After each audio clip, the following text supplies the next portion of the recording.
So, good morning. Good morning, everyone. Can I have your attention?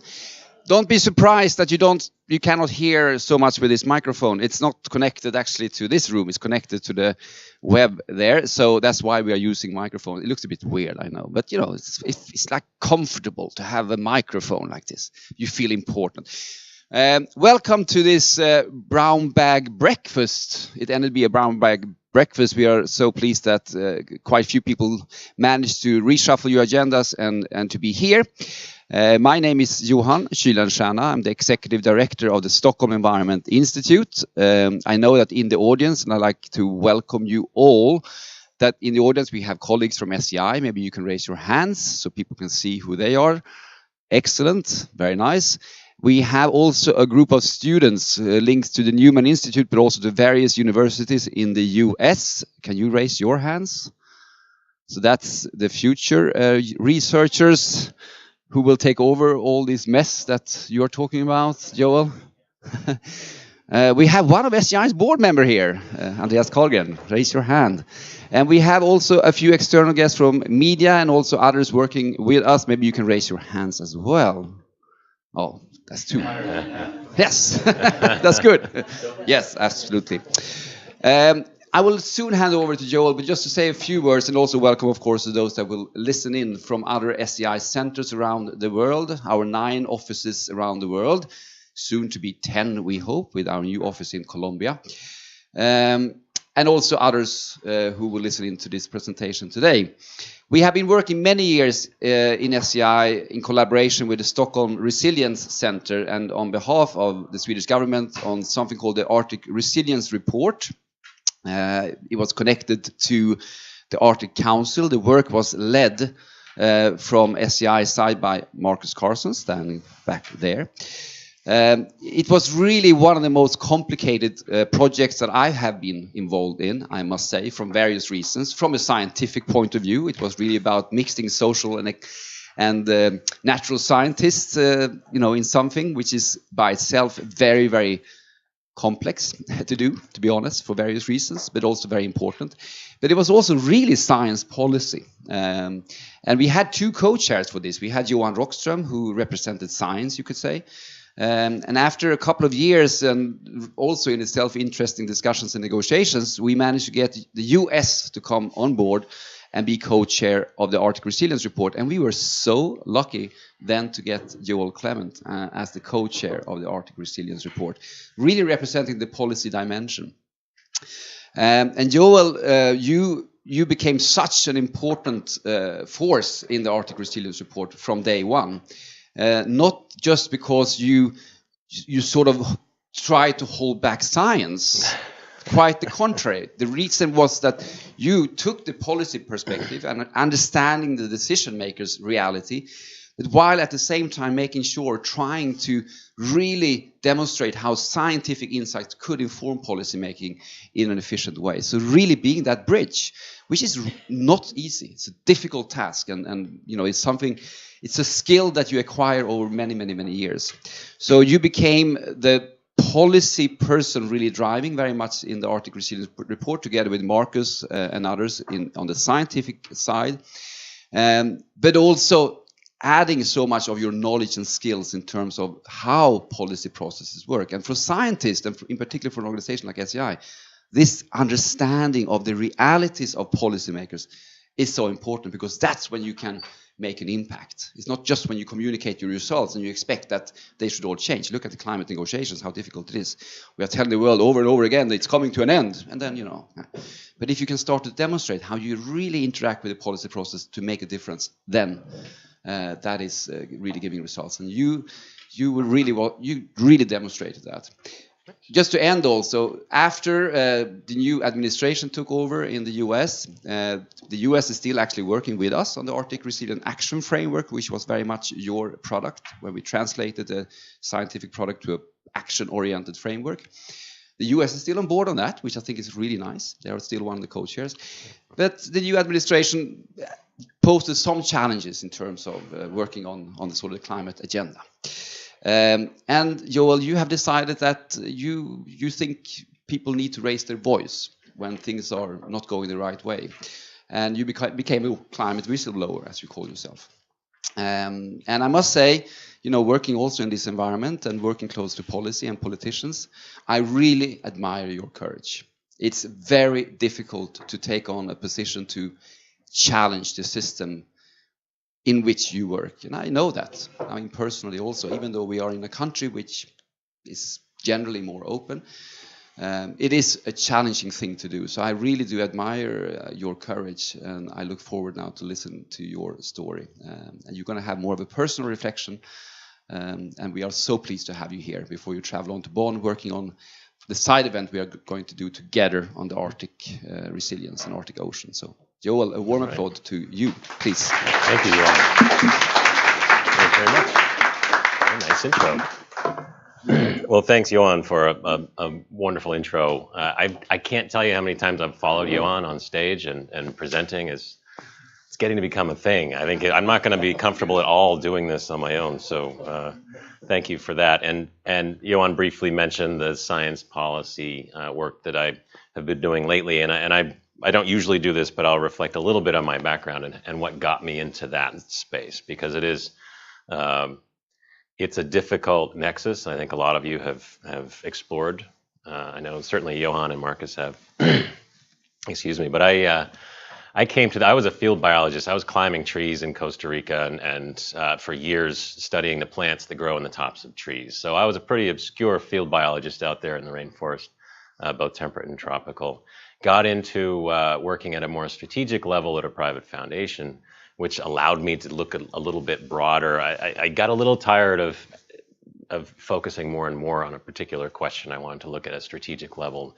Private philanthropy allowed me to do that. And then, of course, it was an easy step into the federal government at that point, because I'd been working on Western public lands and how we can increase connectivity and build out our core areas for wildlife and so on. So that's how I got into government in the first place. And I don't usually talk about that because folks want to get straight to the business at hand. But so I have a history of working in that science to policy divide and developing that. And I think now that has served me very, very well, because as Johan mentioned, things have really come to a crashing head lately in the U.S., particularly with the Trump administration. So thanks, Johan, for a great intro. It's great to be here and finally see the offices of SCI. I greatly admire this institution that I've worked with quite a lot over the last few years. So it's good to see you. It's good to have students here.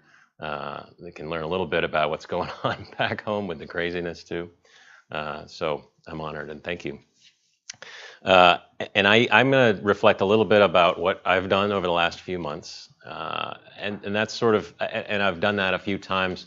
Then I want to get into something that's going to be a little muddier that I haven't talked much about yet, and what I've been calling the war on science in the U.S. and the implications for that as it relates to climate change, but also more broadly. So that'll be a little bit more reflective. And then hopefully we'll have lots of time for Q&A, because I think we have a good slot of time here, and that's what I'm looking forward to the most. So at the Department of the Interior, and for those of you not familiar with the federal family in the executive branch in the U.S., the Department of the Interior has the agencies that manage the public lands, many of the public lands. So the Bureau of Land Management and the Fish and Wildlife Service and the National Park Service, developing the science, the U.S. Geological Survey. The Bureau of Indian Affairs, DOI, is actually the federal trustee for American Indians and Alaska Natives, and that'll come up in a minute. So I was running the policy office at DOI and the office of the secretary there. I was also the climate change lead. As such, I was trying to manage all the various different impacts that climate change was having across all those equities I mentioned a moment ago, whether it's wildlife, tribal well-being. There was nothing that agency did or does that is not impacted by climate change. So we were trying to gain a better understanding of how to manage through that process. In particular, I had a focus, and this is what aligned me with the work that SCI is doing, on the Alaska Natives in peril in the Arctic, right? And as many of you know, the permafrost is melting from under their feet in many instances. Storms and waves are devouring the coastline meters at a time. So they're about maybe 25 villages threatened right now they could lose their land, they could lose everything with a big storm. So this time of year, we all get a little bit nervous as storms spin up out in the Bering Sea for these villages that are on these little spits of land that are very vulnerable. And they're particularly vulnerable now because, of course, the sea ice isn't coming in to buffer them from these storms. And I'm still following right now. They're starting to see a little ice offshore in the Beaufort Sea, but in the Chukchi, there's still nothing coming in. So they're fully exposed. And that of course, is a new phenomenon thanks to the very rapid warming in the Arctic. And I think, as most of you know, twice as fast as the warming elsewhere on the planet. So it's a real canary in the coal mine in terms of impacts. So I was working on this issue. We spoke quite publicly. I've spoken with Marcus and Johan on this very publicly. In fact, when I was here last at Stockholm, we were releasing the Arctic Resilience Report that SCI sponsored and worked on with the government of Sweden for many years. Real world-class piece of work. And we released it here in Stockholm about 2 weeks after the election last November. So it was a stressful time. And it was good to get out of DC. I don't think DC had sobered up yet. But it was a very difficult time to be working within the executive branch of the federal government. But I was confident nonetheless that the work we were doing on impacts and adaptation and resilience was going to continue. I didn't think that was threatened. I knew that the EPA in the US was going to get a lot of, it was going to be difficult for them because they work on climate mitigation, greenhouse gases and that kind of stuff. But we at DOI would be able to continue our adaptation work. And I feel so foolish now because I was just so naive, right? And because what followed, of course, was just an all-out assault on anything that even had the scent of climate change to it, or anything that the Obama administration had worked on. Any accomplishment, any initiative, anything that had been touched by the previous administration was now in the crosshairs. So we had to adjust our thinking quickly. The strategy of this new group of folks was to there was really a simple 3-step strategy: reverse everything they could that Obama had done. Number one. Number two is marginalize the scientists and experts. And you're seeing that going on. And we'll talk about that at the end when I talk about the war on science a little bit. But they've been very aggressive about marginalizing folks like me and others in the administration. And of course, the third goal and the overarching goal is for them to shrink government and to get them out of the way of industry, get these regulations out of the way and so on.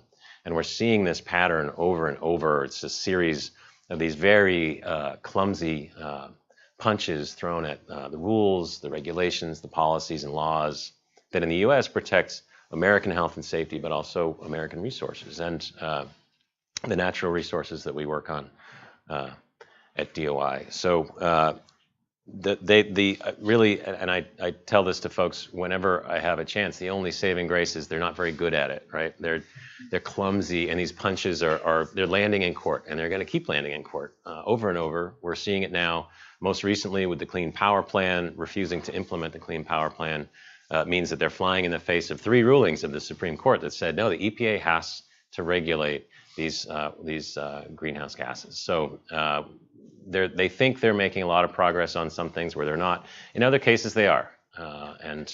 We'll see how the courts handle some of these other cases.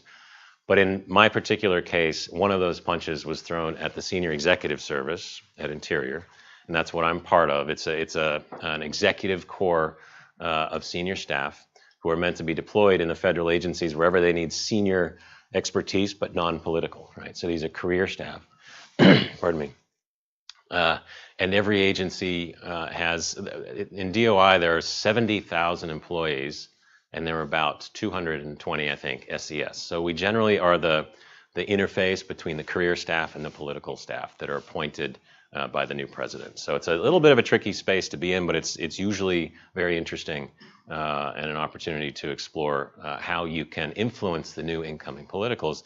And when the new team of politicals comes in, they usually move a few around. They may know some people, or they may have various reasons why they don't want them where they are, and they move a few around here and there, very few. And usually they do it inconspicuously. But no agency in any administration has ever come in and moved 50 at once, as these folks did. They came in and they reassigned up to 50 people at once with the clear intent to dislodge them from the civil service, and that is something. And of course, that's what we believe, and that's alleged, and there are investigations underway. But that was the clear intent, as I see it. And it's fine to move around SES, but the Secretary of the Interior, Ryan Zinke, was the only Senate-confirmed employee at DOI at the time. And right after he did this, he went up to the Hill and he was testifying to Congress that yes, indeed, it was a budget hearing, and he was talking about the budget, and he said, yes, indeed, I do intend to trim the workforce by about 4,000 people, and I'm going to use various different methods, including reassignments.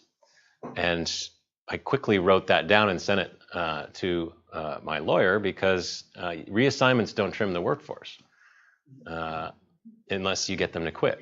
And that is illegal, right? You can reassign SES folks, even involuntarily. They certainly didn't let us know in advance. A lot of these people had families, many were retirement age. Many of them were moved across the country without any notice, and with the obvious intents there. But you can do that. Technically, you can move those folks around, but you can't get them to quit.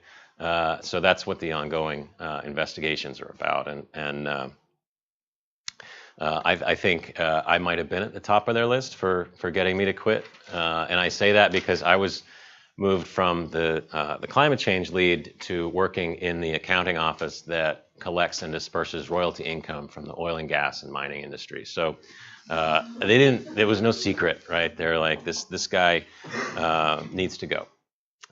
They wanted my work to stop, and it did.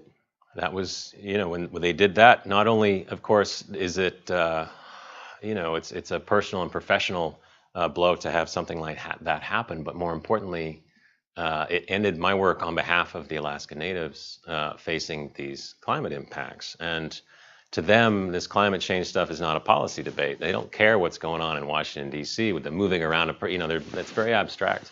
All they know is they stopped hearing from Washington. And I was coordinating the federal agencies in D.C. So there are maybe a dozen federal agencies in Washington that work on this issue of trying to relocate these Alaska Native villages. And there should be no question, they need to be relocated. That permafrost is going, they're exposed. They're one big storm away from a real life or death situation. So American health and safety was at risk.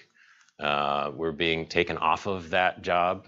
So I blew the whistle. This is what it took. We have protections in the U.S. The Whistleblower Protection Act and the Whistleblower Protection Enhancement Act were passed. The Enhancement Act actually was passed in the last 10 years. They're in place to protect federal employees who say, hey, this is inappropriate for various reasons, right? There has to be a good reason. It needs to be a protected class. And in some cases, it's harassment, either gender-based or race-based, things like that. So you need to be able to speak up when that happens. But the other classes, when the health and safety of Americans is at stake. So that is the underpinning of my whistleblower claim. And I found a great lawyer who does employment law, and because I've never lawyered up. I'm not, this is not how I am. I know that's an American thing to do that. But I've never had a lawyer, and I learned an awful lot very quickly about what had just happened. All I knew is that it was inappropriate. I wasn't being allowed to do what I thought was important work. Turns out it's a very valid whistleblower complaint. And the response was electric. I was stunned what happened. I thought this was just a wonky, legal thing. I'm going to do this. I'm going to make this call. I didn't exactly hold back. I did put an op-ed in the Washington Post announcing that I was doing this. So it's not as though I can't pretend that I was trying to sneak this through or anything. I wanted to be very public about this. And of course, that makes it a lot harder on the lawyers. But I thought it was important that people know about this thing. And this op-ed ran in the Washington Post the day before it went out in print. And my life hasn't been the same since. It was an immediate and electric an overwhelming response from people, and not just the media, which was a brand new thing for me as well, but my colleagues, people from around the country who I'd never met. Everything just blew up, my phone, my email. I then realized what I'd gotten into at that point, and it's on one hand a huge challenge to address, but on the other hand, it's an honor to be able to step up and say on behalf of my civil servant colleagues that this is inappropriate, because we know this is happening across the federal government. Some of the responses, the Senate, for example, 8 senators wrote a letter to the Inspector General at Interior saying, you need to investigate this, and that investigation is underway. So the Senate kind of was startled.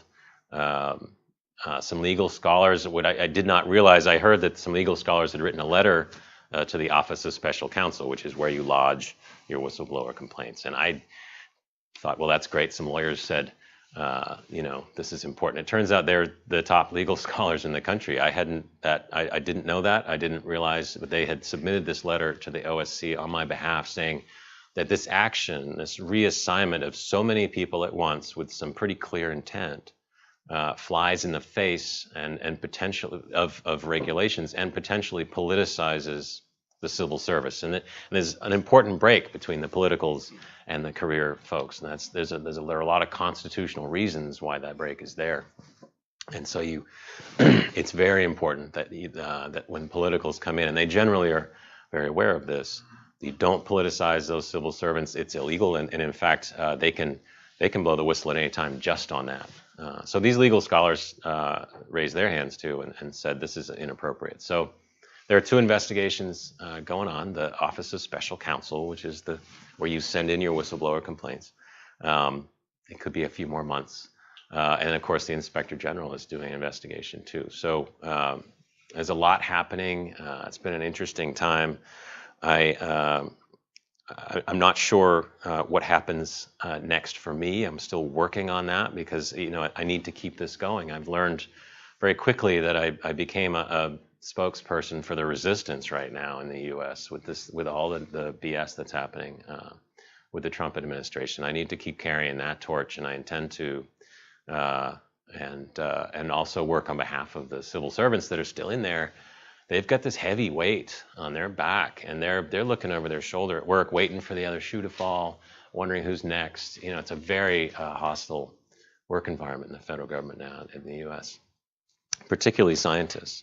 But a lot of great support. It was exciting. I always quote Walt Disney's underappreciated brother Roy. At this time, Roy Disney said that when values are clear, decision making is easy. And it was a no-brainer for me to make this decision. They'd already taken my job, right? So all I had left was my voice. And I've used it quite a lot. I published that op-ed in the Washington Post in July. Subsequently, I resigned as of October 6th, and prior to that, I also sent my resignation letter to the Washington Post. And I didn't pull any punches in that, and I explained why I was resigning, and there are 3 fundamental reasons. One, Secretary Zinke's leadership is abysmal. The way that he is disrespecting not only the mission of the agency, but the way he's disrespecting the career civil servants in the agency. And we're seeing this, and you're seeing this also, particularly with Scott Pruitt, the administrator at the EPA, that their goal is not to foster the mission of the agency at all. Their goal is to tear those agencies down. And that's absolutely inappropriate. And we all need to be saying as much as we can about that. And of course, you're hearing a lot about it, but when you come from within the civil service, it's a little more poignant. So that's a big problem. I won't go through all the issues where Zinke has clearly been undercutting the mission, but there are a lot. The second reason is taxpayer dollars. They had put me into this other job, and I really liked. So this accounting office where they collect and disperse royalty income. These are fantastic people, and they're really great at the accounting. They're really great at making sure those dollars get to where they need to go. In some cases, it's tribal members who have land where they may have a gas well or something on their land. They may need to make sure, because that may be their only income, right? So they're doing important things for tribes. And they bent over backwards to try and integrate me into their operations. I know nothing about it. I manage my own checking account, but it's not my thing. And they were forced to, because they were as surprised as I was, they were in the position where they had to train me to be their leader. And that seemed inappropriate to me. And it's also bad governance.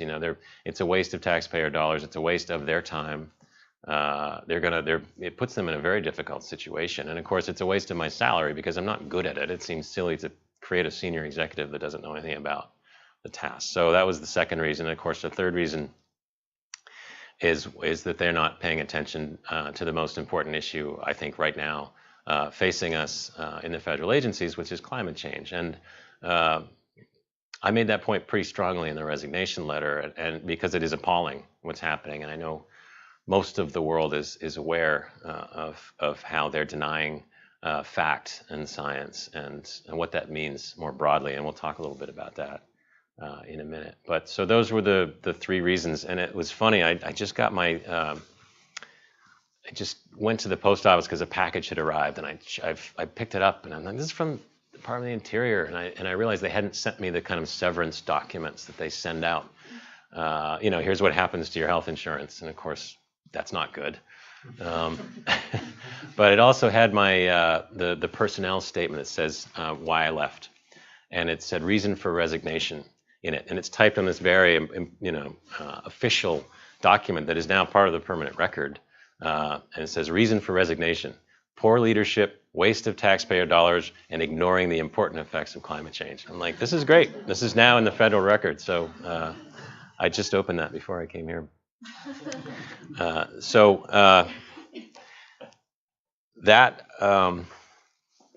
think that sums up the story. The process has been a little rocky, but I can't say enough about what I've learned about a couple of different things. One, journalists in the U.S. are doing a fantastic job. I know they get a lot of heat for a lot of kind of non-stories and stuff that may seem like fluff, but there are some really good journalists stepping up and paying attention to this stuff and unpacking some really important things. And not just because there are a lot of people in the federal government leaking things and things like that. They're doing some really good investigative work. So and I've had the pleasure to speak to dozens of reporters in print and TV journalists, and I'm really, really impressed with that institution, because right now, as you can see, we're depending on that. And we're depending on that because the stakes are so high. And I talk about, how important climate change is. And of course, this year we had all these events in the US to bring it home, right? But it's not that Harvey and Irma and Maria were these monster storms that were made worse by climate change. It's more insidious than that. The damage and the suffering in the cities like Houston or in Puerto Rico, Florida, was exponentially worse because of the lack of resilience planning in those places. The deregulation on steroids. The industry has had their grip on the planning and regulatory bodies at the local level for quite some time. So you saw this in Houston as you saw this petrochemical waste flowing through the streets of the city. And the third thing is there's been this ongoing disregard for environmental justice. And so, as is so often the case, the suffering is generally borne by the poorest among us, or those most vulnerable communities of color. And we're seeing that everywhere from the Alaska Natives on the margins up there in the Arctic to Puerto Rico. It's almost always the greatest amount of suffering borne by those folks. I usually, and I'll do it here, I usually recite an excerpt from a poem that I think really describes the Trump administration very effectively. It's a poem by Gary Snyder. It's called Spell Against Demons. And with apologies for the gender specificity in the first line, the man who has the soul of the wolf knows the self-restraint of the wolf. Aimless executions and slaughterings are not the work of wolves and eagles, but the work of hysterical sheep.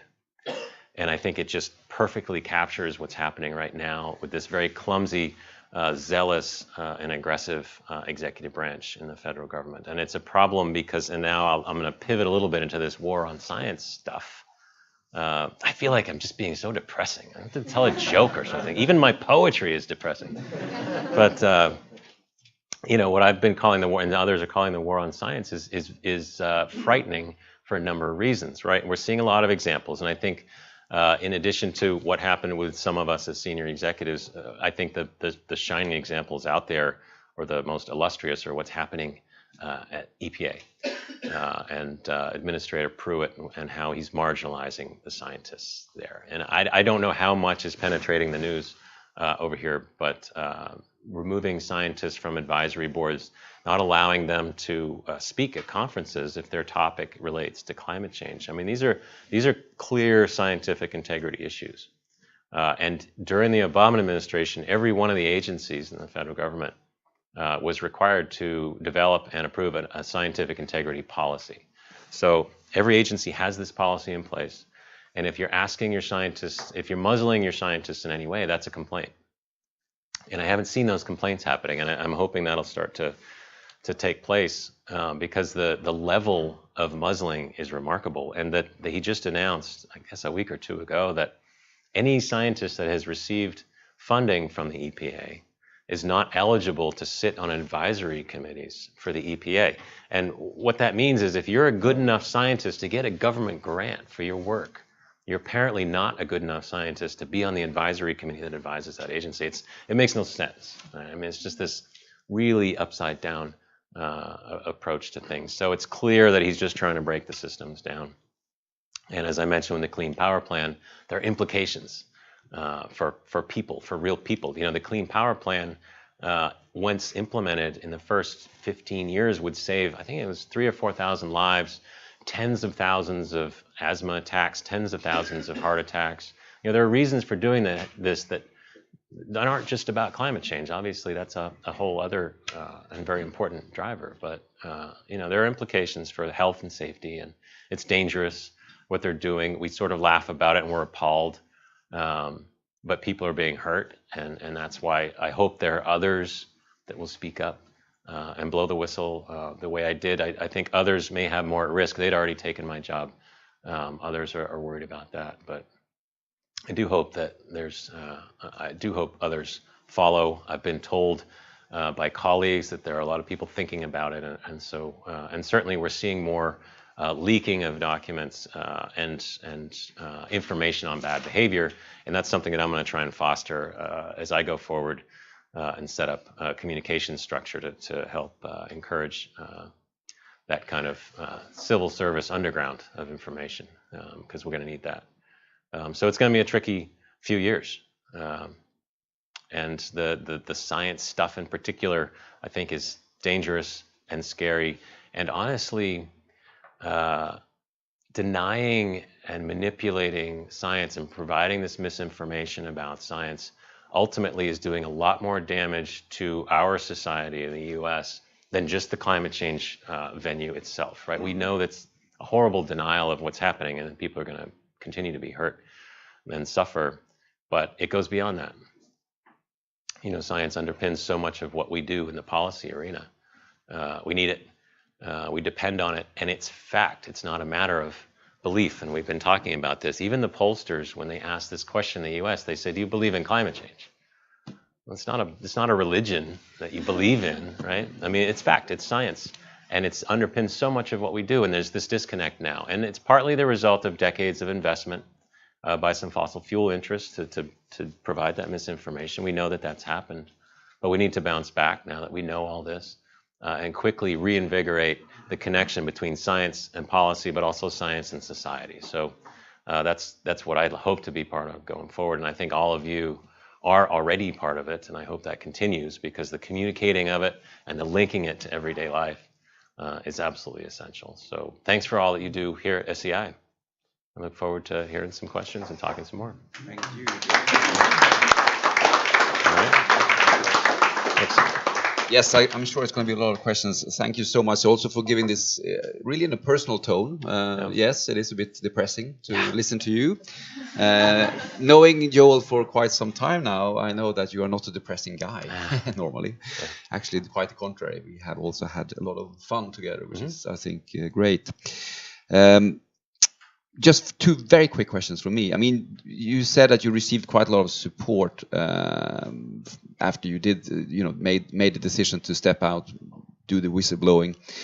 But I guess, I mean, there are also very strong forces against this. Do you feel threatened also? I mean, do you receive serious threats from those that obviously have a different agenda than what you have, and how do you deal with that? Yeah, that's been interesting, and I think of others like Michael Mann and some of the famous climate scientists, right? I'm not a climate scientist, and those folks have gotten, of course, death threats for years, and I haven't been getting that kind of stuff. And when I blew the whistle, I was quickly told by my lawyer, you got to get a Twitter account, and if you're going to be public, you got to. So I learned Twitter, and I learned how to put these things out there. And I've seen how the trolls and the Russian bots, and they go after people on Twitter, and it's just rude and strange and ugly. I haven't even seen much of that. Even in the Washington Post, after my op-ed came out, there's the comments section, and I think most Americans have learned, don't read the comments sections, because it just makes you think, it just makes you feel gross for the kinds of people that are out there and the things that they say. But you had to go about 2,000 comments in before you got to one of those negative ones. Oh, yeah. And then they quickly were attacked by all the other commenters, and it was just, it gave you goosebumps. It was exciting to see, and yeah, so it hasn't been as bad. Partly because I think whistleblowers, even these troll-like anti-government folks, they're like, oh, he spoke out against the government, so we kind of like him, but he kind of does climate change, so we're not sure. Yeah, split. They're torn. I know that. I recognize that. Yeah. But actually, I'm happy. I noticed that. Sometimes I think it's really interesting to follow the comments. Yeah. But I noticed the difference in U.S. journal or in papers. You see exactly that. You see a lot of bad comments, but then a lot of people also start to go against those comments. What I noticed in Sweden when I've had something there is that almost only bad comments. I mean, really? Nobody is really taking up the discussion against them. Oh. So the only thing that happens is actually that you just see a long section of really bad comments. Yeah. Wow. And nobody seems to defend you. So you feel so alone, to be honest, in Sweden. Yeah, that's sad. Yeah.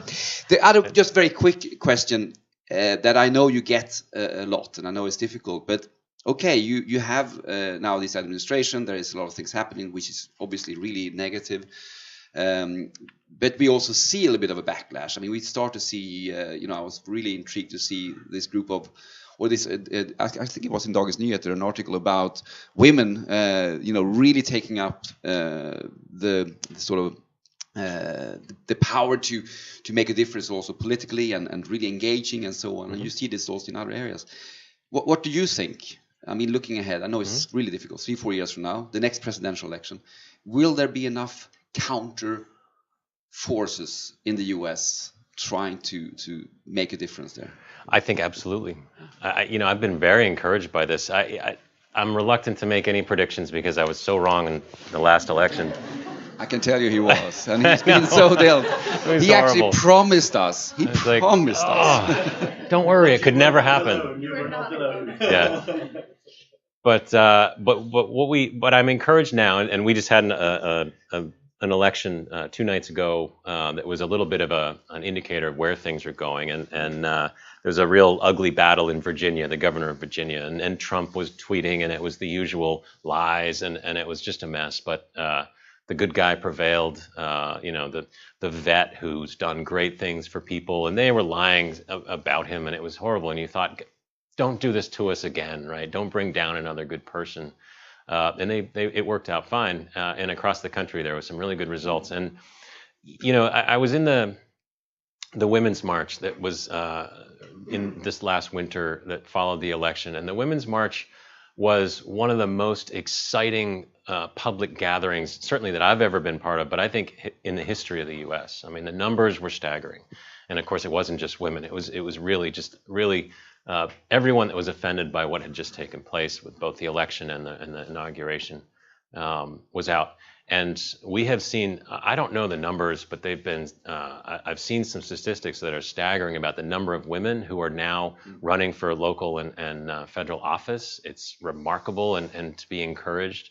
We're seeing the response otherwise in poor communities and communities of color that are organizing because of what they saw in Houston, for example, after Hurricane Harvey, how they've been victimized by this sort of ongoing disregard for environmental justice.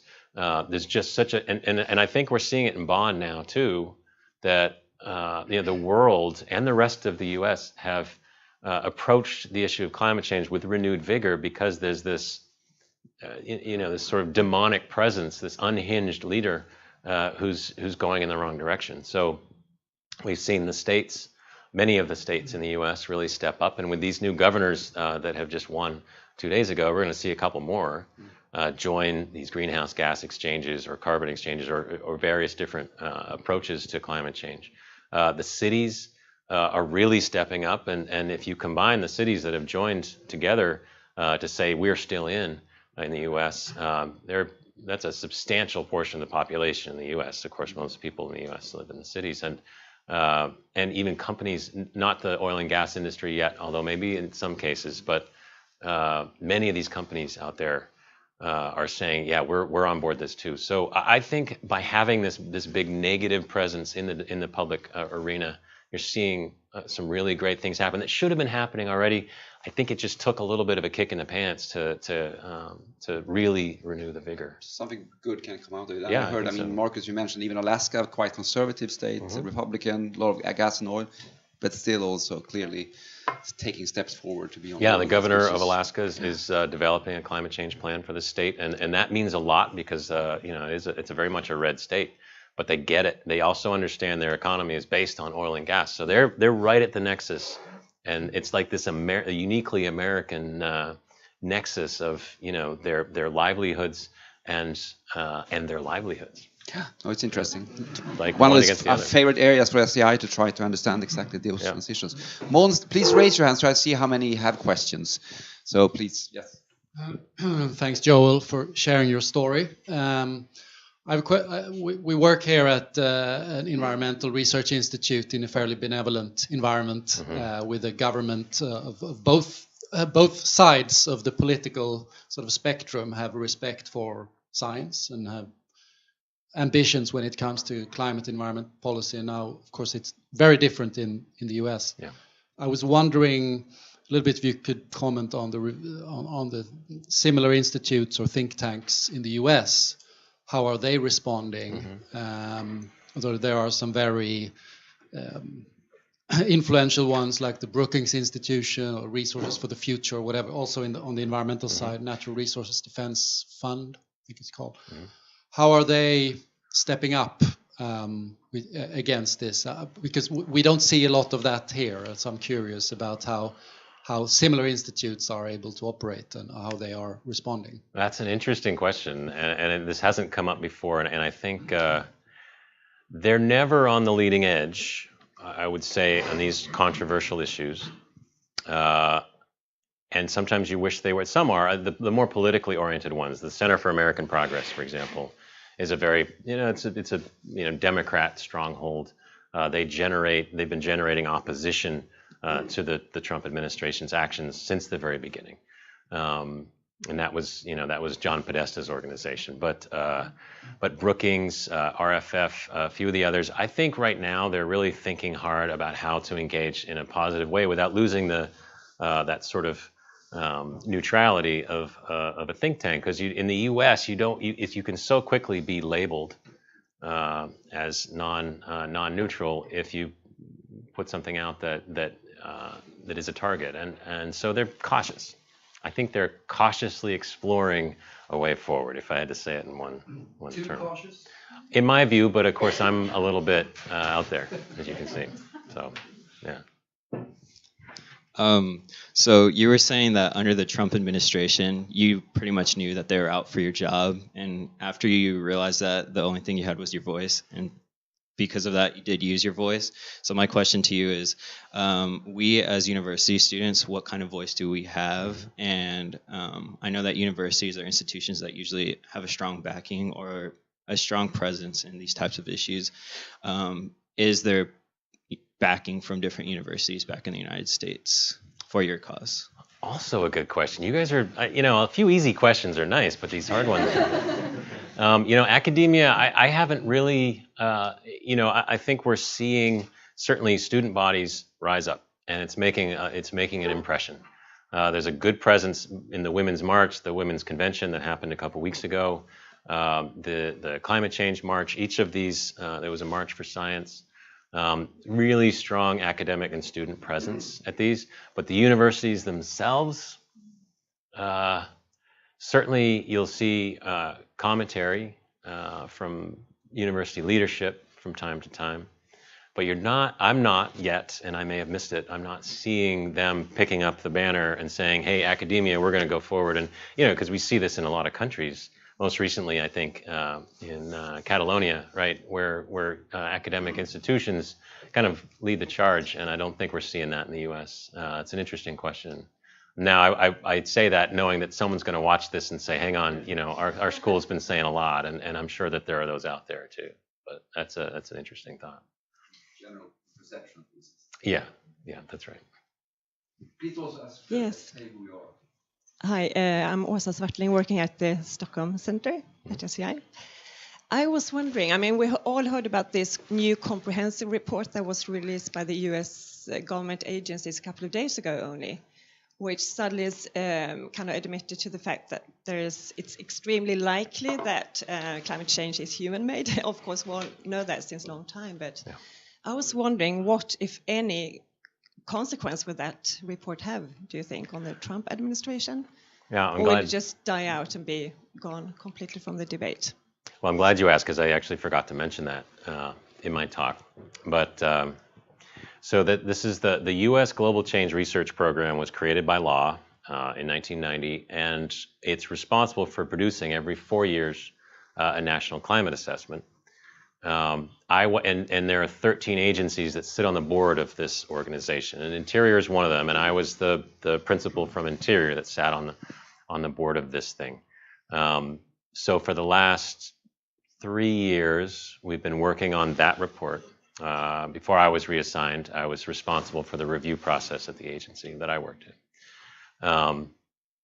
And this is one of the most transparent, rigorous climate science assessments that's ever been done. I don't like to generally trumpet just American stuff, right, when it's such a global issue. But I think right now that report represents the state of the art in what's happening with climate science. It's very, very good and very transparent, very rigorous, impossible really to deny. Of course, I still expected that they would. Now, it was leaked in August. New York Times wrote a piece about it, so it became a very public thing. Hey, there's this report out there that says everything that we know times 10, and everything that the administration says is not happening. So what are they going to do to that when it comes time to release it? And honestly, I thought, how can you squash this thing? It's really already out there. And I know there was a lot of hand-wringing in the White House about what to do about it. But ultimately, it did come out. They let it out with very few comments, very few changes from any of the agencies. So clearly, the agencies were told, back off, let this thing out. I think the assumption on their part is that if you try to squash it or edit it or change it, that'll make more news than just letting it out. Because, and this gets at what we were talking about earlier, Americans don't care about science. So you can put this out there and it'll be a couple of headlines for a day or two, and then we're back to, we can tell lies about climate change and no one will know. So in some ways, I worry that it won't have a big impact, but in other ways, I think it's very timely. And combined with what's been happening with the intense hurricanes and the wildfires in California and other things in America, I think those folks that we've all been hoping would come along soon. So we know we know that the deniers and the folks that are just never going to agree that this is happening, that's not going to change. But there aren't that many of those people. I do want to say it's overstated globally. That does not define our country. But those who've been sitting on the fence for whatever reason, maybe they just don't pay attention to science. They don't, it's not their thing. I think this report plus what's happened this year is going to help tip a lot of those people. So even though it's just yet another report, the fact that it came out of the Trump administration, and they're now saying that it's an Obama administration report because it was developed, it was started back then. So they're denying it and so on. But the fact that it came out of this administration and it's so unequivocal, it says there is no other way to explain what's happening if you don't consider that it's human caused, in no uncertain terms. I know there's some, sciencey language that makes it seem a little equivocal, but it's not. The conclusions are very, very clear that it's happening. It's because of us, and the risks are immense. And so I'm glad that it's out, and I do think it'll have an effect. I don't know yet, of course. And again, I don't like predicting things anymore, but I think it's going to end up being an important piece of work. And then the rest of the National Climate Assessment will follow next year. And that describes how climate change is affecting different areas of the country. And I think that'll be even more compelling because it will bring it closer, as I mentioned, linking science and society. I think it'll bring it closer to people on the ground and how it affects their livelihoods. And of course, most livelihoods are affected by now in some way. So thanks for asking that question. Three more. Can you raise your hand? So 4 more questions. Yes, I have checked the few, and then you also, and then yeah. So try to keep it short. Questions are short and also answers. I know it's tough. Joel, stop talking so long. No, but it's tough. It's good questions. Yeah, they are. They're very good questions. We have to finish around 10. Yep. We drag over a few minutes. Okay. So. Okay, thank you so much, Joel. Rasmus Larsen is my name, and I'm a researcher here at SCI with a cold, so I apologize. I'm fine. I'll try to be concise. I really admire what you've done, and it was fascinating and inspiring for us, I think. One thing that strikes me is picking up on your poem with the frustrated sheep, if I got it right. With hysterical Trump. Sheep, yeah. And I think we can all agree in our critique against that effort. But if I was to pick up on some of the social science analysis that's going around on what's happening, one view would be that below Trump there's a lot of legitimately frustrated segments of society, and what we're seeing is really it's not just a backlash against science, a yes/no, sort of very, very black and white picture about the struggle between an objective truth and people who are denying it, but honestly frustrated people who've been left behind, and the failure of politics. And I guess the irony is that those who are harmed are the communities of color who you and others are trying to actually protect. But because of a failure of politics centrally, those peripheral communities are then harmed in the process. And I just wonder, I think you alluded to that in several places in your talk, but do you have any thoughts on an awareness regarding this issue beyond the war on science? Because I see that as perhaps a too simplistic an explanation of what's happening. Yeah, if I understand your question correctly, I think this is a real undercurrent right now in American society and certainly in politics in the U.S. And this is why people blame Hillary Clinton for not saying the right things, during the campaign, because there is this, sort of those who were, you put it perfectly, those who have been left behind by the economy and by opportunity, who haven't seen a wage increase in years and don't see any more opportunity coming their way. And what does all this mean to them? Because it's not about science for them, right? It's about a paycheck and supporting their families. And this is probably, I should not just point to science and the denial of science as a key undercurrent in the U.S. What you're describing is absolutely a key issue. And I don't know how politically they're going to thread that needle, because it's difficult. Because the Republican Party, for example, wants to create this identity politics issue where it's us against them in so many ways and drive wedges in society, when in fact the middle class or lower middle class white families are dealing with exactly the same issues as communities of color in an urban environment. And if we could find a way to make that clear, you'd have this immense, I think, American support for getting it right. And that would include, not just climate change and science and the things that we've been talking about today, but healthcare and all these other issues, women's rights and opportunity, wage equality, things that you here in Sweden have been really diligently working on for so many years. So I think that's a really important issue. Yeah. Thanks.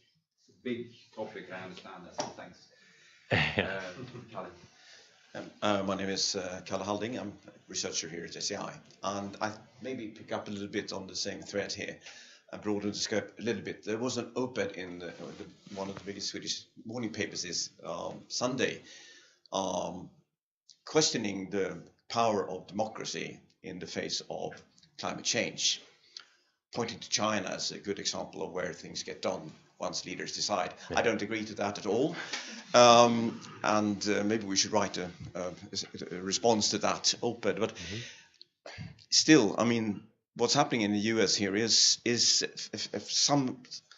It has to do with the fate of democracy and the fate of democracy, the power of democracy to actually respond to a global threat such as climate change. So, could you elaborate on that? How do you look upon it from your view, from the American view? I can also recommend the response today, this morning, actually, by Ola Wong in Svenska Dagbladet, who also said that we should probably not necessarily look at China. Anyway, yes. So my immediate reaction is sort of this melancholy feeling that right now America is not carrying the torch for democracy and is presenting some threats, as you said. And I think, Americans have always taken pride in how, as messy as it is in the U.S., that there's always been, at least there's this experiment that's going on, and it's been it's been at the front edge of democracy in many ways, and that's not happening right now, and it's frightening, I think, to a lot of us that look at the lies and the misdirection and so on about almost any issue that's taking place in the public arena right now. So as much as, and I think approaching that sort of autocratic approach or way of leading, right? I mean, Trump would love to be king, of course. And that's very unnerving for Americans, and I think it's going to come around, and I hope that in response, as Johan was saying, I think that the response to this, I hope this is where my mind goes, will be a renewed attention to the rule of law, science, and democracy, and representative democracy, and we're seeing so many people coming out of nowhere to run for these offices. I mean, and I'm going a little bit afield from your question, but 2 days ago in the election in Virginia, the contest between, not the governor's race, but the guy that wrote a bill or law to discriminate against LGBT and trans individuals was beaten by a trans individual. Like that happened in America, and it's stunning and fantastic. And so I do think there's a reaction to this very non-democratic trend. And I hope that I hope it continues. So all I can do is hope, but I think we're gonna bounce back. But in the meantime, hopefully you guys can just take care of democracy for us. I can recommend a really good article yesterday in Washington Post that sort of summarized all these positive shifts that happened yesterday, more or less, all over the country. Yep. I mean, New Jersey as well, Oregon. I mean, it's really on Washington. So it's really. Sometimes it's good to just read an article. Good news. Yeah, and you get goosebumps, and it's good. Yeah. To find out a thing anyway. Yeah. Well, first of all, I really want to thank you for your example. I think it's important, even if you've, in a sense, may feel a bit alone and hope others would follow. I think it's always extremely important to be the person who shows the example, and that has a long-standing effect, I think, that has to be trusted. So that's important to say, I think. I have two questions. One is, I mean, if we don't see this current administration as the future, but rather as a transitional period that changes perspectives. Mm-hmm. And then it might be an important question also if there are any forces within government or in other important positions, business life, for example, where you could really work together with those forces, partly within the system. Maybe you could reflect a bit on that. And the second question is also speaking about resistance, which is of course extremely important in this case. And first, there's always the task to try to block really the most destructive things. But there's also always this important move looking into the future and plan for what is coming after and what is necessary then, because it's never just going back to what was before. It's something different that comes out in the future and should come out and should be built upon in the future. Maybe you can reflect on that as well. Yeah, and I will, because that's sort of related to the previous question. So the first point about integrating across society and how we can effectively do that. We're just starting to see those encouraging stories out there of this happening, and particularly, and certainly not at the federal level, but particularly at the regional and local level, even in the American West, where you're seeing that conservation, for example, is becoming an important issue even for Republicans in red states, because they're starting to see the economic benefits of it. They're starting to see the boom and bust cycles of fossil fuels and how that can be destructive to local economies and jobs. So we're starting to see new partners coming on the scene, coming up with ideas about how to move forward. And in the urban environment, of course, the big corporations who want to attract good people are starting to think a lot about things that I'm sure SEI has talked about for years, about how to construct a both resilient and attractive workplace environment and culture and things like that. I mean, we're starting to see some pretty interesting trends across, integrating across sectors, which I think is really neat. And it's not unique to the U.S. at all. In fact, I think we're playing catch up a little bit on that. But it's, I think, really important. And I think that builds the overall resilience of society. So that's an encouraging thing. I should talk more about some of these more encouraging things. But your second point, I'm trying to remember now because I got. How do you plan for it after? Right. So yeah, and it's hard to forecast what might come of this. And I was talking about it a minute ago. What is the reaction to this? Of course, I have this perhaps naive feeling that there's going to be a nice pendulum swing back. But what are the conditions going to be that we have to adapt to at that point? And there's no question that climate change is one of the #1 drivers behind what those changes are going to be in society. I think maybe not for us in the cities, certainly not for sort of the rich white people, much less so. But for those on the front lines, whether it's the Alaska Natives or the Puerto Ricans or others, this is going to define how we invest our public dollars. One trend that we've seen for decades now has been the contracting of federal budgets.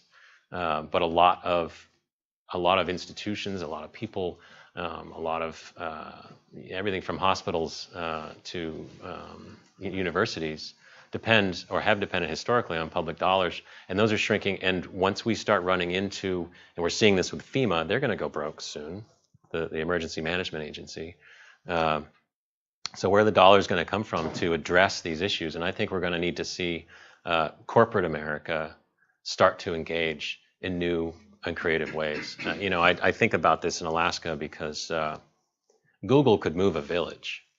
Amazon could move a village. We could do it. The dollars are out there, but the federal dollars are not out there. And so maybe it's because I'm coming from the federal government now, but I think that's one of the changes that people aren't quite ready to think about, because there's no way that public dollars are going to be able to address even the ongoing current problems, let alone what's going to change because of the warming, the climate change. Well, so. An interesting article a few years back in the New York Times, though, highlighting the fact that this is a challenge from a democratic point of view and so on, that rich sort of corporations take over the role of government because they are selective and they have different drivers, and who then gets the dollars.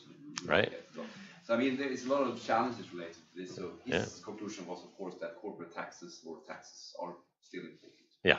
Right. Well, and of course, that gets to the question of autocracy. Then who's running the show? Who runs the show? Yeah. Two final quick questions, because we need to really end. So maybe if you can just quickly be brief. I'm not brief, so Johan knows. Hi, Laura Castillo from the Newman Institute and Xavier University back in the States. And I'll make it quick, but what piece of advice would you give us American students who are just starting our careers in environmental politics or policy and research? There's something I usually say in my talks, and it's not going to sound very good right now, but work for the federal government. You don't have to now, but I mentioned there are 70,000 people that work at the Department of the Interior. In the next 5 years, about 50 or 60% of those folks are retirement eligible. That's a lot of people, and so that's going to be transformative, right? I mean, the civil service, which, like it or not, the civil service implements all these public policies, is going to completely transform, and it's a great opportunity. We'll lose some institutional knowledge, and that's bad, but what a great opportunity to bring in people who exactly who you want in the federal government. People who take for granted that, of course, you want a diverse workplace, and of course, climate change affects the economy, right? I mean, it's time for that generational shift. And I think that just consider federal employment once this whole Trump nightmare is over. I think it'd be good. The final. Okay, final one. I'm Henrik Karlsson at SCI Stockholm. Thank you so much for this presentation. So my question is about the broadness of this war of science. I can see good arguments for the Trump administration not wanting too much of science in policy. The other role science could play is, of course, in a democracy, as Kalle mentioned. And then we have the role of science in innovation and economic growth, and of course also in defense. And I would just like, if you have any comments about how broad is this war on science, or is it just the targeted things that could infer in policy, or is it much broader than that? I think if it's broad, it could have huge strategic implications for the US as a scientific hub and leader. That's a very thoughtful question, and my reaction to that is that I think that the reason behind how they're getting away with this denial of science, I think, is because we've done such a poor job in the U.S. in recent decades with STEM education, right? So the math and the science, and we just talk about budgets, going down. Education in the U.S. is abysmal right now, I think, particularly public education, and I think that's going to be the driver behind a dip in innovation if you combine it with this anti-immigrant thing that's happening, right? Because, I mean, the U.S. has always been a place of, it's the melting pot. You've got, it absolutely stands on the shoulders of immigration. And to have that become a dividing issue, plus this I think, this deep neglect of education of younger people in the science and math arenas, that's where innovation, and it'll be reflected in defense and other areas as well. That's what I'm most worried about in that regard, and that's why the immigration issue is really important. Thanks a lot. And I mean, this last question is really connecting very well to, again, the mandate of SCI and how we look at things in a broader perspective. But also what I think is nice is that there are certain things here which are, of course, also important for a country like Sweden. So while we quite often think that what is going on in the US is completely different to what is going on here, and I think we should also be somewhat more open to discuss challenges in our own society, to be honest. And many of the things you describe, they are here as well.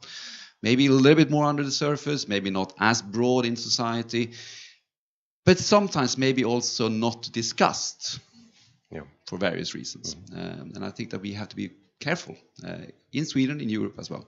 So thank you so much, Joel. This has been really wonderful to have you here. I'm sure that we will try to get you back in a year or so, maybe to elaborate a little bit more and discuss what is happening in the US. And we will continue to work together, that's no doubt. And the next thing is for you and Marcus to make a great impact in Bonn tomorrow, bringing the Arctic issue up on the table there. So a warm thank you, a big applaud, and thank you for really good questions also. Thanks very much. Thanks, John. Very good. That was fun. Yeah, good group. Thank you. Great group.